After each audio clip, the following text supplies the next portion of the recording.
Hey, what's up guys? Coach Danny here.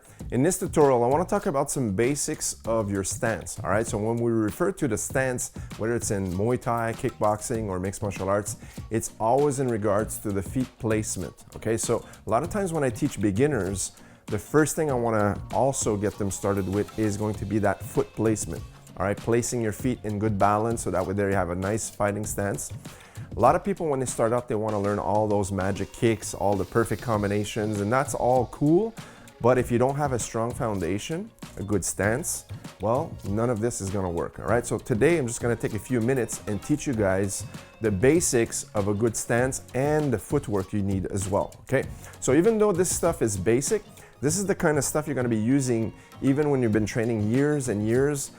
All seasoned practitioners always going to be using this stance, okay? So don't think just because it's a beginner or basic way of doing your stance that it's not something that's for advanced people alike, okay? So the first thing is always making sure that you're not placing your feet parallel. What I mean by this is I drew a line here, so I placed a piece of tape. So if you have a mats like we do here, you can use the mats as a line, but in this case, I put some masking tape on the ground, so showing you guys that you can do the same at home, okay? What you don't want to do is place your feet like this, all right, square, all right? This is how we would stand when we're just standing as such, relaxed, okay? And what you also don't want to do is place yourself sideways in a bladed stance like this, all right? So now I don't have balance left to right, okay? And then here I don't have balance front to back. I want to place my feet diagonally. What I mean by this is placing one foot in front and the other one behind, and also having a good distance between both. And if you notice here, the line is right beside, or I should say right between my feet. I don't want to have both feet on the same line as such. So this is a good exercise if you're just starting out, okay, as a reminder to have your feet on each side of that line. Now, the second thing I'd like to discuss is not having your feet flat at all times, okay? Imagine this, if you had your weight on your heels right now, you're off balance. You don't want to be all the way up doing a standing calf raise either. See, I just lost my balance. What you want is a middle ground. So you want to elevate your back foot slightly. So here's the thing. Your front foot is always going to be pointing towards your opponent. All right, so in this case, I'm orthodox. That means my right side, my strong side, is going to be placed behind. There's a big misconception. A lot of times people, since they're right-handed, they're going to place the right side in front. Okay, that's the southpaw stance.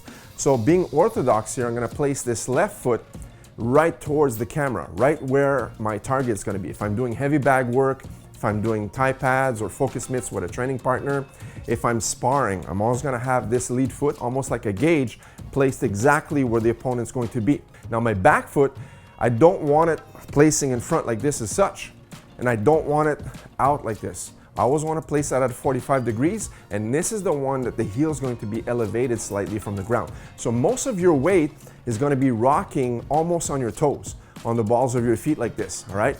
And when you're moving now, you're always going to try to remind yourself to keep that weight pressing on the balls of the feet onto the mats or on the ground or in the boxing ring. Whether you're wearing boxing shoes, all right, or if you're doing MMA or Muay Thai and you're barefooted, always remind yourself to press into the ground with the balls of your feet, okay? Now, we want to talk about being able to move, okay? So now that we understand how to place our feet, we want to be able to move forward, back, left, and right, all right? These are the basics. So if I want to move forward towards you guys, I'm going to use my left foot first, and I'm going to move with this one and bring the other one back, all right? As opposed to bringing my back foot in, see, now my feet are parallel, and bring this one back, all right? This is a big, usually common mistake where people will just move like this as we're walking. The one thing you want to remind yourself is never to cross your feet. So I don't want to shuffle or buckle my feet together as such, and I don't want to cross them over as I'm moving forward. What I want to be doing is respecting that distance. So if you took a picture right now from the side and this is the distance between my feet, I want to come back after I moved once and having the same identical picture. All right, so if I'm going to be moving forward, always remind yourself, front foot first, one, and back foot second. Now, always try to cover the same distance. So if I move, let's say for example, 6 inches with my lead foot, I don't want to be covering 12 inches with the back foot. Now I'm bringing my feet together once again. All right, so if I move 5 or 6 inches in front, it's 5 or 6 inches with the back foot. If it's 1 inch, it's 1 inch, right? So it's always going to be covering the same distance. And eventually, after you do this exercise for a while, you won't have to be reminded. You're just going to feel this, okay? So if I want to move forward, left foot first, back foot second. Now, if I want to retreat and move backward, I don't want to bring the front foot in. I want to bring my back foot. And this is a bigger common mistake where people, when they shuffle out, they'll move this one and shuffle back out.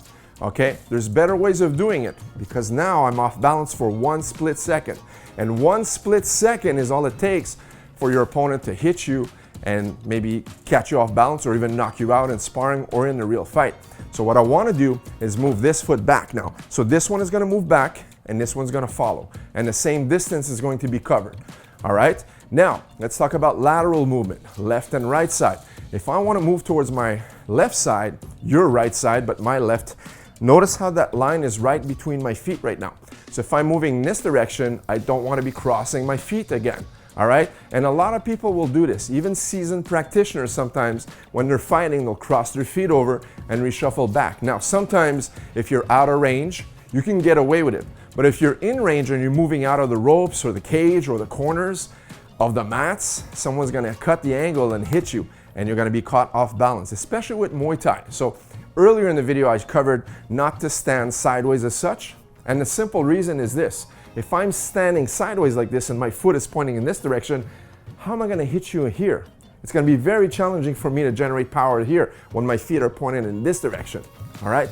And the second thing is, if you're going to be kicking me, so a lot of people that do karate, taekwondo, even some boxers, they're going to be standing sideways like this because they're covering the side of their body. They're not exposing the front side as opposed to being like this. But when we do Thai boxing or mixed martial arts, now when you're kicking the legs, I can't check these kicks anymore because I'm sideways. Plus, I have no power with the back leg. If I try to kick with this leg, I'm pointing in this direction, as opposed to when I've squared myself up. Now I can sprawl for mixed martial arts. I can kick with my back leg, punch with my rear hand. Also, pick up and check kicks with my lead leg, right? I'm very solid. And even if I didn't check the kicks and you kick me on this lead leg, I'm solid right now. So I can absorb those kicks as opposed to sideways here, okay? Now let's go back to the lateral movement. So same thing here. The point was if I do this and move here, I've done the same thing as if I place myself sideways like this. So that split second when I'm doing this and you're kicking me, both feet are getting swept, okay? So if I want to move towards my left side, now I'm going to open up the space here and close the space with this one. And if I want to move towards my right side, I'll open up with this one and recenter myself with the lead leg. So basics is this. Move the foot in that direction you want to go. So if I'm moving forward, that foot goes first. If I'm moving back, this one goes first. Towards my left side, this one goes first. And towards my right side, this leg is going to move first. And as an exercise, place a tape like this, set a timer for 1 round, and just do this. You move forward, you move back, you move left, and then you move back in. All right, you move forward, and then you move back, and then you move left, and then you move back to your right, okay? And you can do these drills, and it doesn't need to be front, back, left, and right. Mix it up. You can just rock yourself forward to back, and forward again, and back. And you go left to right, once and twice, once and twice. And then you start mixing it up. Maybe do 2 reps forward, 2 reps back, mix it up. Think of 4 different corners, and you always want to remind yourself to never cross your feet. So once you've done this long enough, like I said, you're not even going to think about this anymore. It's going to be like your feet have a mind of their own. And now you can actually accelerate your progress much better, learn all the fancier combinations, and use this footwork into moving in with your punches or kicks, or even moving out and recentering yourself to attack much better.